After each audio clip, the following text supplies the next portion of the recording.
பயிர் வைக்கிறோன்னா அதில் களை எடுக்க வேண்டிய இடத்துக்கு எடுத்து தான் ஆகணும். அந்த களை எடுத்துக்கு பிறகு தான் அந்த செடி நல்லா வளரும். இல்லை நீங்கள் எடுப்பது களையா இல்லை வந்து நல்லா வளர்ந்து வர பயிர் மேலே களைக்கொல்லி அடிக்கிறீங்க? இல்லை களை தான் அது. ஒரு புதிய கட்சிக்கு நம்மளுடைய ஆதரவு தேவை. ஏன்னா இல்லைன்னா திமுக அவர்களை போட்டு நெருக்கிடுவாங்க, கூடவே மற்ற மத்திய அரசுகளும் நெருக்கிடுவாங்கன்னு பாதுகாப்பு கொடுத்தாங்க.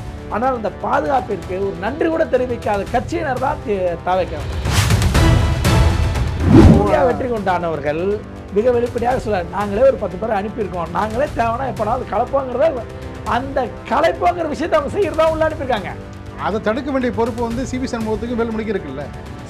அந்த அடிப்படையில் தானே அவங்களும் ஆதரவு தெரிவிச்சிருக்காங்க.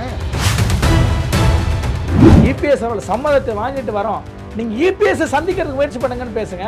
விஜய் சந்திக்காம இருக்கிறதா பிரச்சனை காரணமா?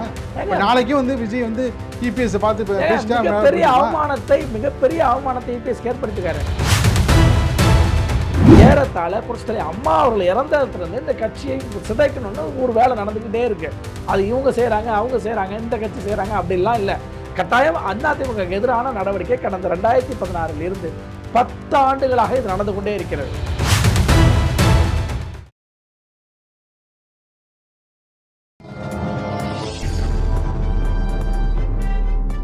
பத்திரிகை.com நேயர்களுக்கு இனிய வணக்கம். பரபரப்பான அரசியல் சூழலில் நம்மோடு இணைந்திருப்பவர் செங்கல்பட்டு மேற்கு மாவட்ட அதிமுகவினுடைய வழக்கறிஞர் பிரிவு துணைத் தலைவர், அரசியல் விமர்சகர் ராஜா ஸ்டாலின் அவர்கள். வணக்கம் ராஜா ஸ்டாலின். வணக்கம். எப்படி இருக்கீங்க? நல்லா இருக்கேன். ஓபிஎஸ் ஏற்கனவே நிறைய முறை நம்மகிட்ட வந்து அதிமுகவில் சேருவதற்கு மீண்டும் மீண்டும் கேட்டார். அவர் வந்து சேர்க்க விடாமல் செஞ்சது இபிஎஸ்ஸா என்று இன்று சிவிஎஸ் அவர்கள் கடுமையான குற்றச்சாட்டை முன்வைத்திருக்கிறார். ஓபிஎஸ் மட்டும் இல்லை, பிரிந்து சென்றவர்களை மீண்டும் கட்சிக்குள் வராமல் பார்த்து கொண்டது அவர் தான் அப்படின்ட்டு அவர் விபிஎஸ் மீதான பல்வேறு குற்றச்சாட்டுகள். உங்கள் பதில் சுருக்கமாக? அதாவதுங்க, ஓபிஎஸ் அவர்களை உள்ளே சேர்க்கக்கூடாது பொதுக்குழுவில் பேசுனது அவர் தானே சொன்னார். இது எங்கள் கட்சி தான் சொன்னாரா இல்லையா? சிவிசன் யார் சொல்லி அவர் பேசினார்? அதுக்கு எப்படியாங்க அவர் பேசினது யாருடைய டோனு? இபிஎஸ் டோன் தானே. நம்ம அப்படி தானே தலைமை என்ன சொல்லுதோ அதை செய்ய வேண்டிய இடத்துல அன்னைக்கு வந்து இபிஎஸ் சிவிஎஸ் இருந்தார். இன்னைக்கு வேற கட்சிக்கு எதிரான நிலைப்பாடு எடுத்துருக்கீங்கன்னு உடனே தலைமை மேலே எல்லா பழியும் போட்டக்கூடாது. நம்ம பேசணுமா இல்லையா?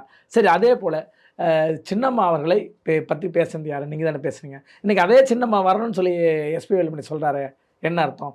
டிடிவி தினகரன் சேர்க்கணும்னு சொல்கிறார், என்ன அர்த்தம்? இல்லை, ஒற்றுமைப்படுத்துங்கிறாங்க. நான் ஒரு விஷயம் நல்லா புரிஞ்சுங்க. நீங்கள் இதேமாரி வந்து தொடர்ந்து தவறு செய்து தான் செங்கோட்டை என்ன சொன்னார்? செங்கோட்டை வந்து பிரிந்து சென்றவர்களை ஒற்றுமைப்படுத்தணும், அது அவர் தானே அதானே கோரிக்கை வைத்தார். அவர் மீது வந்து உடனடியாக அவரை வந்து விளக்குனீங்க. அது ஒற்றுமை வைக்கணுங்கிறது எங்கெங்க பேசணும்? மாவட்ட செயலாளர் கூட்டத்தில் பேசணும், பொதுக்குழுவில் பேசணும். அதை விட்டுட்டு பத்திரிகைகள் முன்னாடி உட்காந்து பேசுவீங்க. ஒரு நிறுவனத்தில் வேலை பார்க்குறீங்க, நிறுவனத்தில் சீனியர் மோஸ்ட் போஸ்டிங்கில் ஏதோ ஒரு இடத்துல வந்து வெளிப்படுத்த வேண்டிய ஒரு கடமை. ஒரு சிஇஓ இருக்காரு, நம்ம வந்து எம்டி இருக்காங்க, அவங்களுக்கு நம்ம சொல்லணும். அது அலுவலகம். அலுவலகம் என்பது வேறு, அரசியல் என்பது வேறு. பொது இடத்தில் பொதுமக்கள் மத்தியில் பேசுவது என்பதை விட முதல் தரப்பு அங்கிருந்தா நம்ம பேசிட்டு வர்றோம். என்ன, நீங்கள் மாவட்ட செயலர், அவர் ஒரு மாவட்ட செயலர், செங்கோட்டையர் மாவட்ட செயலர், அப்போ அவர் பேசியிருக்கணும். அப்புறம் தான் வந்து இப்போ அப்படி அங்கே முதல் நாள் இங்கே கூட்டம் நடக்குதுங்க, அடுத்த நாள் வந்து பத்திரிகையில் பேட்டி விடாரு. ஒன்று சேரவில்லை என்றால், கட்சியில் ஒருங்கிணைக்கவில்லை என்றால் நான் 24 மணி நேரம் டைம் தரேன், நான் நடவடிக்கை எடுப்பேன். அதை இன்னைக்கு செங்கோட்டையின் நிலைமை என்ன, உங்கள் நிலைமை என்ன? ஒரு நிலைமை இல்லை. அன்னைக்கு என்ன சொல்கிறாருன்னா, ஒற்றுமைப்படுத்தணும், இன்னும் வந்து கட்சியை வந்து வலுப்படுத்தணும், பலப்படுத்தணும், நிறைய ஆலோசனைகள்னு சொன்னார். உங்களை எதிர்த்து எங்கேயாவது வந்து அவர் குரல் கொடுத்தார். நீங்கள் வந்து கடுமையாக நடவடிக்கை எடுத்ததுக்கு பிறகு தான் அவர் தாவேக்க நிலைப்பாடை எடுக்கிறார், அங்கே போய் சேர நிலைப்பாடை எடுக்கிறார் இல்லையா? இன்றைக்கி வந்து சென்ட் பிளேஸில் உட்காந்துருக்கார், இந்த ஆட்சியினுடைய இடத்துல 2வது இடத்துல உட்காந்துருக்கார். இப்போ ஒரு சீனியர் மோஸ்ட் அவங்களாம் சொல்கிறத கேட்க வேண்டியது அவருக்கு பின்பு வந்தவர்களுடைய கடமை. இப்போ எடப்பாடி பழனிசாமி அவர்களுக்கு முன்பு பார்த்தீங்கன்னா பண்டுட்டியார், கேஏகே, எஸ்டிஎஸ் இவங்களாம் தமிழ்நாடு முழுவதும் அரசியல் பண்ணுவாங்க. அந்த காலகட்டத்தில் பார்த்தீங்கன்னா எடப்பாடி பழனிசாமி வந்து என்பவர் வந்து இப்போ மோஸ்ட் ஜூனியர்.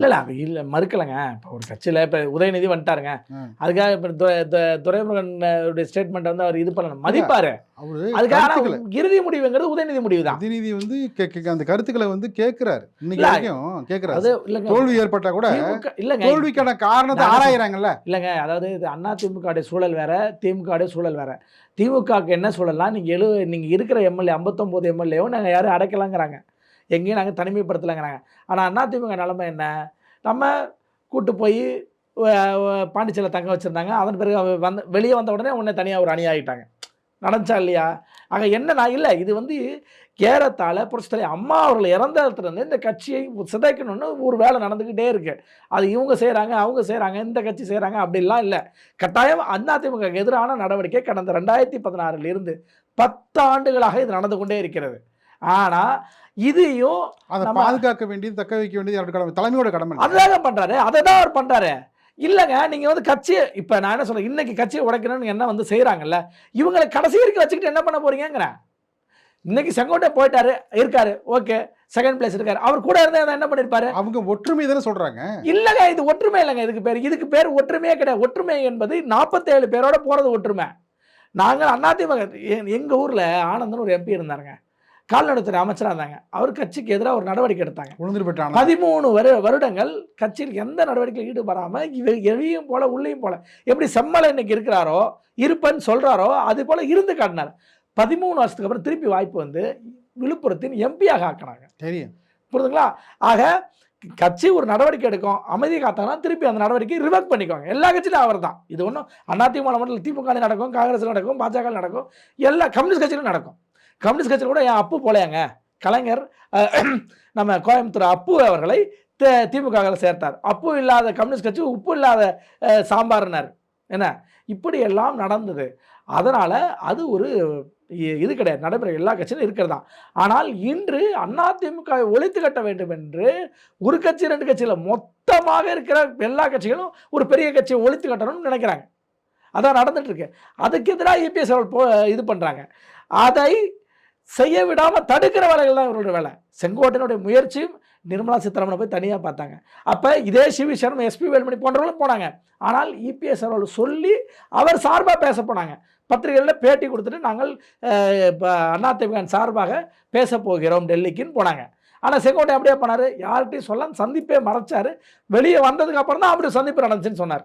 யாரே செங்கோட்டையன். ஆக என்ன சொல்ல வரேன்னா, திரைமறைவில் அதிமுகவுக்கு எதிரான வேலைகளை செய்துவிட்டு திருப்பி அதை வந்து நாங்கள் கட்சி ஒற்றுமைன்னு பேசுறது எல்லாமே ஒரு ஏமாத்து வேலை தான். அந்த ஏமாத்து வேலைக்கு தான் இபிஎஸ் அவர்கள் ஏமாறல, இது நடவடிக்கை எடுத்தாங்க. இதான் நடந்துச்சு உண்மை.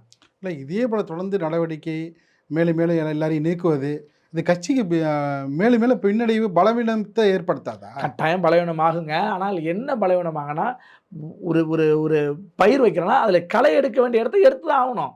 அந்த களை எடுத்துக்கு பிறகு தான் அந்த செடி நல்லா வளரும். இது இன்னைக்கு உங்களுக்கு அமைச்சர் பதவி கிடைக்குதுன்னு நீங்கள் 25 பேர் போகிறாங்கன்னு வச்சுங்களேன். நீங்கள் எடுப்பது களையா இல்லை களைக்கொல்லி அடிக்கிறீங்களா? அது எப்படியோ இல்லை இல்லை, நீங்கள் எடுப்பது களையா இல்லை வந்து நல்லா வளர்ந்து வர பயிர் மேலே களைக்கொல்லி அடிக்கிறீங்களா? இல்லை இல்லை, கலை தான் அது. அதில் எந்த மாற்று கருத்துக்கும் இடம் இல்லை. ஏன் கலைன்னு அதை நம்ம சொல்கிறோன்னா, இவர்கள் 47 பேரும் போய் நாங்கள் ஆதரிப்போம்னு சொல்லி எடுத்திருந்தா பிரச்சனை இல்லைங்க. நாங்கள் மட்டும் போகிறோம், நாங்கள் மட்டும் அனுபவிக்கிறோம். இப்போ பாருங்கள், அமைச்சர் பதவி வாரிய தலைவர்கள் இந்த எம்எல்ஏக்கள் வராங்களா இல்லையா பாருங்கள். அப்படி தரலைன்னா இதே ஆள் திருப்பி பேக் அடிச்சு இங்கே வருவாங்க பாருங்கள்.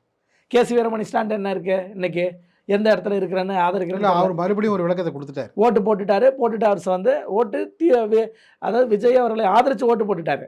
ஆனால் இப்போ வந்து நான் புதிய மாவட்ட செயலருக்கு ஆதரித்துறேன், இபிஎஸ் அவர்களை ஆதரிக்கிறேன்னு சொல்லி நீங்கள் நடுநிலையாக நின்றுட்டுருக்காரு. என்ன இப்படி ஒன்று ஒன்றா நடக்க ஆரம்பிக்கும். ஆக இது அதுக்கு தான் இந்த பொதுக்குழு ஏன் உடனடியாக கூட்டாமல் இருக்கிறாங்கிறது காரணமாக தான். நீங்கள் ஒரு 10 நாள் வெயிட் பண்ணிங்கன்னா நிறையா அங்கே இருக்க அந்த 24 எம்எல்ஏக்களும் திருப்பி இங்கே ஒரு 4 பேர் 5 பேர் இங்கே வந்துடுவாங்க. அப்படியான சூழல். ஏன்னா முதல்ல ஆரம்பிச்சது எங்கேருந்து, 30லேருந்து ஆரம்பிச்சது. 30 எம்எல்ஏக்கள் எங்ககிட்ட இருக்காங்கன்னு சொன்னாங்க. 30லேருந்து வந்து இன்னைக்கு 24 25 ஆகி நிற்கிது. இப்போ 25லேருந்து 24 ஆகி நிற்கிது. 25லேருந்து 32 கூட்டுவது என்பது பெரிய விஷயமே இல்லையா உங்களுக்கு? இல்லைங்க, இங்கே சைடு கூட்டுறதும் ஒன்றும் பிரச்சனை இல்லைங்க. அது எப்படி ஆகும்னா நீ சொல்கிற, அதாவது இவர்களுக்கு வந்து அமைச்சர் பதவி அங்கே விஜய் வந்து அளித்து விட்டால் என்ன 25 32 மாறுவது பெரிய நாட்கள்லாம் கிடையாது, விரைவில் ஆகிடும். ஆனால் அவர்களுக்கு அமைச்சரவை பட்டியலில் இடம் தரக்கூடாது. அந்த சூழ்ச்சியை வந்து எடப்பாடி மேலும் செய்கிறாரா? இல்லை அப்படிலாம் எந்த சூழ்ச்சியும் பண்ணலைங்க. அவர் சூழ்ச்சி எப்பயோ பண்ணியிருந்தா இப்படியான சூழலே போக வேண்டிய அவசியம் இல்லை. முதல் ஆளாக இல்லை நோக்கி தான் போகுதுங்க. முதல் ஆளாக தேர்தல் முடிவு வந்த அன்று மாலையே நாங்கள் தாவேக்காருக்கு போதுமான இடம் கிடைக்கவில்லை, எனவே நாங்கள் ஆதரிக்கிறோம் அப்படின்னு ஒரு கடிதம் கொடுத்துருந்தாரு வச்சுங்க. பத்திரிகைகள் மத்தியில் சொல்லியிருந்தாருன்னு வச்சுங்களேன், மொத்த ஆட்டமும் முடிஞ்சிருக்கும். அதுதானே நீங்கள் செஞ்சுருக்கணும். நீங்கள் இல்லை, அப்போ அவர் ஏன்னா அந்த கட்சியை சாதாரணமாக மிகப்பெரிய ஆபத்து வரும்போது ஒரு புதிய கட்சியாக கரூர் சம்பவம் நடக்கும்போது ஒரு புதிய கட்சிக்கு நம்மளுடைய ஆதரவு தேவை. ஏன்னா இல்லைன்னா திமுக அவர்களை போட்டு நெருக்கிடுவாங்க, கூடவே மற்ற மத்திய அரசுகளும் நெருக்கிடுவாங்கன்னு பாதுகாப்பு கொடுத்தார். ஆனால் அந்த பாதுகாப்பிற்கு ஒரு நன்றி கூட தெரிவிக்காத கட்சியினர் தான் தாவைக்க வேண்டும். நன்றியே தெரிவிக்கல. அப்புறம் எதுக்கு நீங்கள் சட்டப்பேரவையில் பேசுனீங்க விஜய்? அதாங்க ஒரு புதிய கட்சி இப்போ எப்படி நீங்கள் சொல்கிறீங்க 108 பேர் திருப்பி மறு எலெக்ஷன் வந்துடக்கூடாது, ஜனாதிபதி ஆட்சி வந்துடக்கூடாது, அதனால தான் ஆதரிச்சேன்னு கம்யூனிஸ்ட் கட்சி சொல்கிறாங்க. அதனால தான் ஆதரிச்சோன்னு 30 ஆண்டு கால நட்பை கெடுத்து கொண்டு ஐயுஎம்எல் போய் நிற்கிறாங்க. என்ன அப்படி இப்போ நீங்கள் அதிமுக ஆதரவாளராக வந்துருக்கீங்களா, திமுகவுக்கு சப்போர்ட்டாக வந்துருக்கீங்களா? இல்லைங்க, நான் என்ன சொல்கிறேன், திமுகங்கிறது அடுத்தது. இல்லை இத்தனை காலமாக அவர்களே வந்து அதை வந்து கவலைப்படவே இல்லையே ஸ்டாலின். அவங்க அனுப்பிவிட்ருக்காங்க, பி டீம் அனுப்பிவிட்ருக்காங்க. நீங்கள் ரொம்ப கவலைப்படுறீங்களே. 30 ஆண்டு நட்பை வந்து சூர்யா வெற்றி கொண்டானவர்கள் மிக வெளிப்படையாக சொல்ல, நாங்களே ஒரு 10 பேரை அனுப்பியிருக்கோம், நாங்களே தேவைன்னா எப்போனா அது கலப்போங்கிறத அந்த கலைப்போங்கிற விஷயத்தை அவங்க செய்கிறதா உள்ள அனுப்பியிருக்காங்க. அதை தடுக்க வேண்டிய பொறுப்பு வந்து சிவி சண்முகத்துக்கு வேலுமணிக்கு இருக்குல்ல. அந்த அடிப்படையில் தானே அவங்களும் ஆதரவு தெரிவிச்சிருக்காங்க. ஏங்க அவங்க இல்லையா, வெளியில இருந்து நீங்க அவங்க 10 பேர் அனுப்புனா, கம்யூனிஸ்ட் கட்சிகளை போல அவங்க 10 பேர் அனுப்புனா இவங்க 25 பேர் போறாங்க விஜய்க்கு சப்போர்ட்டா. நீங்க கம்யூனிஸ்ட் கட்சிகளை போல வெளியில இருந்து ஆதரவு தர போறது இல்லைங்க. நீங்க அமைச்சராக இருந்தால் தான் ஆதரவு தர போறீங்க, வாரிய தலைவராக இருந்தால் தான் ஆதரவு தர போறீங்க. உங்ககிட்ட இருக்க எம்எல்ஏ வாரிய தலைவர் ஆகலை, அமைச்சராகலாம் உங்க கூட இருக்க மாட்டாங்க. இதான் கலை யதார்த்தம். ஆக இதை பொறுத்திருந்து பார்ப்போம். இன்னொரு 10 நாள் ஆனால் தான் ஏறத்தாழ இது ஒரு முடிவு வரும். ஒவ்வொரு உண்மையிலும் இப்போ பேசுகிறாங்களே, நீங்கள் ஓபிஎஸ்ஸை முதல்ல பொதுக்குழுவில் கண்டித்தது இவர் தான், சின்னம்மா அவர்களை கண்டித்தது இவர் தான், இன்னைக்கு மாற்றி பேசுகிறாங்க. அவர் வட தமிழகத்தினுடைய ஒரு அதிமுக ஆளுமையாக இருக்கிறாரு. என்ன அவரை போய் நீங்கள் வந்து எப்படி நடத்தணுமோ அப்படி நடத்திருக்கணும். நீங்களாம் வந்து அவர்கிட்ட வந்து ஆலோசனை கேட்டிருக்கணும். ஏங்க வட தமிழகத்தில் கூட அந்த வெற்றி உங்களுக்கு வந்து அவர் இல்லைன்னு அந்த வெற்றி வந்து உங்களுக்கு சாத்தியமா? வட தமிழகத்தில் இருக்கிற பெரும்பான்மை எம்எல்ஏக்கள் இன்னைக்கு கடலூர்லையும் விழுப்புரத்துலையும் இருக்கிற இவர் பக்கம் தான் நிற்கிறாங்க. ஆக அந்த முக்கியத்துவம் கொடுக்காம அவங்களுக்கு வந்துச்சு அந்த இடம். நீங்க போட்ட வேட்பாளருங்க. எம்ஜிஆர் ஜெயலலிதாவுக்கு அடுத்தது வந்து ஏபிஎஸ் தான் முகம், அதில் எந்த மாற்று கருத்து இல்லை. ஆனால் இந்த நேரத்தில் இந்த 47 இடம் ஜெயிச்சதுக்கு வந்து சிவி சண்முகத்துடைய பங்கு வந்து அதிகம் தானே. நான் அதிகம் சிவி சண்முகம் மட்டும் பங்குனா பாமக பங்கு அதில் இல்லையா, பாமக வாக்கு வங்கி அதில் இல்லையா, பிஜேபியின் வாக்கு வங்கி இல்லையா? அப்படிலாம் இல்லை, சிவி சண்முகத்து பங்கு இருக்குது, நம்ம மறுக்கலை. ஏன்னா நம்ம வந்து கட்சியில் ஏறத்தாழ ஒரு 30 ஆண்டு 40 ஆண்டு பயணிச்சவரத்தனுடைய உழைப்பே இல்லைலாம் மறுக்க மாட்டோம். ஆனால் இன்னைக்கு நீங்கள் என்னவா செய்ய போகிறீங்க அப்படிங்கிறது நம்மளுடைய பிரச்சனை. இன்னைக்கு இந்த கட்சியை தோக்கடிக்கிற வேலையை செய்ய போகிறீங்களா? டிவிக்கே என்ன செய்ய போகுது? ஆதங்கத்தோடு சொல்கிறாரு சிவி சண்முகம், இந்த கட்சி வந்து நல்லா இருக்கணும், அதுக்காக தான் நாங்கள் வந்து நாங்கள் மறுக்கலை.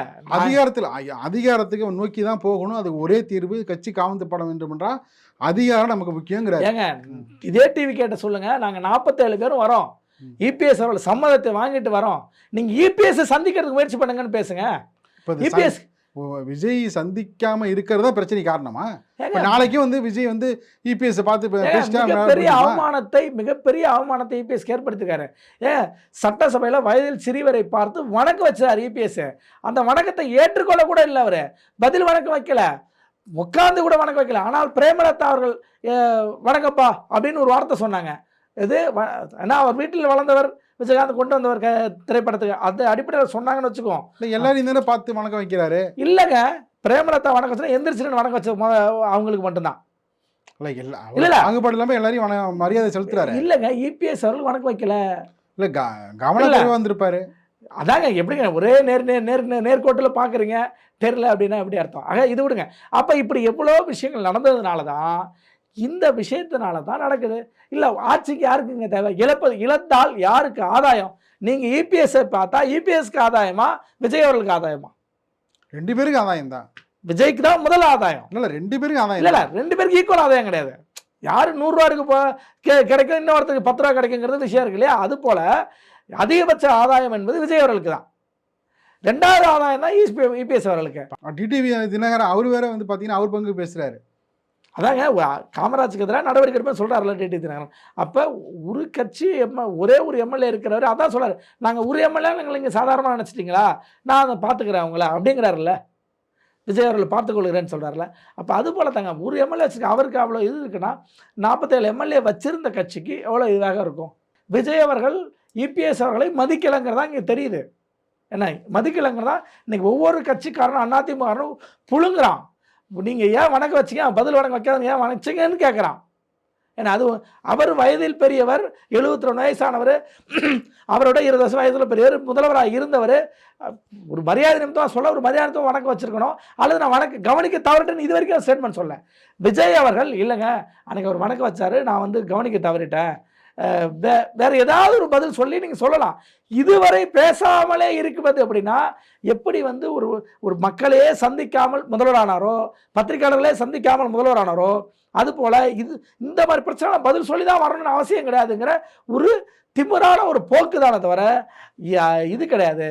அதனால் இந்த அணி என்பது இப்போது அதிமுக கட்சியுடைய பிளவை இவர்கள் தான் ஏற்படுத்தியிருக்காரு, ஒற்றுமைக்கு ஏற்படுத்துகிற அணியாக நான் பார்க்கவில்லை. உங்களுடைய உணர்வும் ஆதங்கமும் வந்து புரிந்து கொள்ளப்படுகிறது. நிகழ்ச்சிக்கு பங்கேற்று பல்வேறு கருத்துக்களை தெரிவித்தமைக்கு நெஞ்சார்ந்த நன்றி. மிக்க நன்றிங்க.